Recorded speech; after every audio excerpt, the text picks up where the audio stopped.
আমরা যদি ছুটিতে যাই তাহলে এই শহর আর শহর থাকবে না, সব শহর যাবে নোংরা হয়ে।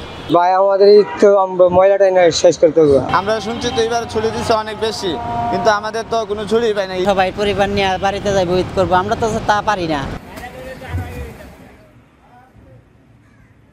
বাসাবাড়ি থেকে একটু একটু ময়লা সংগ্রহ করে তোলেন ভ্যানে, সেই ভ্যান নিয়ে আসা হয় এই ডাম্পিং স্টেশনে। আর এই কাজগুলো যারা করে থাকেন, কেমন কেটেছে সেই পরিচ্ছন্ন কর্মীদের ঈদ?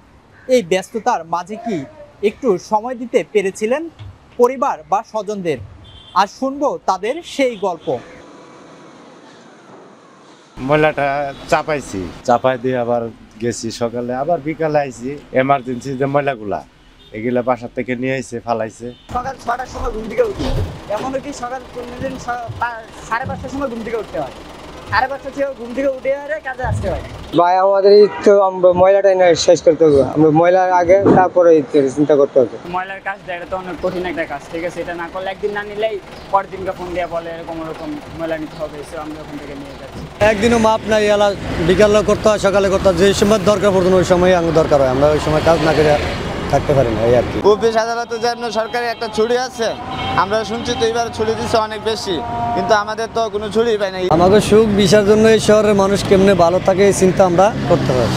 আমরা প্রতি ঈদে মনে করেন এরকম চলে, আমরা কোনো সময় বাড়িতে যেতে পারি না। হয় সবাই তো মনে করেন একটা আনন্দ উল্লাস আছে, সবাই পরিবার নিয়ে বাড়িতে যাইব, ঈদ করবো, আমরা তো তা পারি না। ঈদের আগের দিন রাত্র কাজ করি, যেদিন সকালে ঈদ, পরে আবার ঈদের দিন দেখালে যায় কোনো মতো একটা মানুষের, আবার ঈদের পরের দিন থেকে ঈদের দিন পরের দিন রাতের দিন থেকে লাগাই দেয়।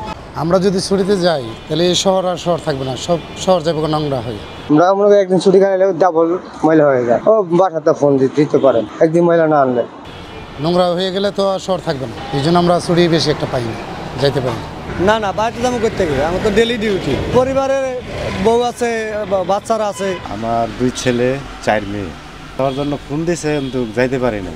কয় আমরা ঈদের ছুটি ছিল, আমাকে ছুটি দেয় না, কোনো ছুটি নেই।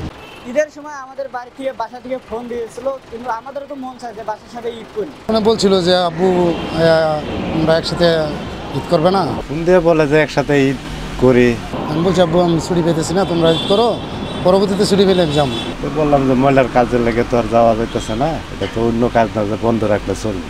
ময়লার কাজ ঈদের দিনও করতে হয়, কি আমাদের কি মন চায় না যে একটু ঘুরে বেড়াই, আত্মীয় স্বজনের সাথে একটু দেখা সাক্ষাৎ করি? আমাদের কি মন চায় না? ঈদ মানে খুশি, ঈদ মানে আনন্দ, ঈদ মানে প্রিয়জনের সান্নিধ্যে কিছু মধুর সময়। তবে এই খুশির পেছনে কিছু মানুষের অদৃশ্য ত্যাগ আমরা কতটুকু উপলব্ধি করি?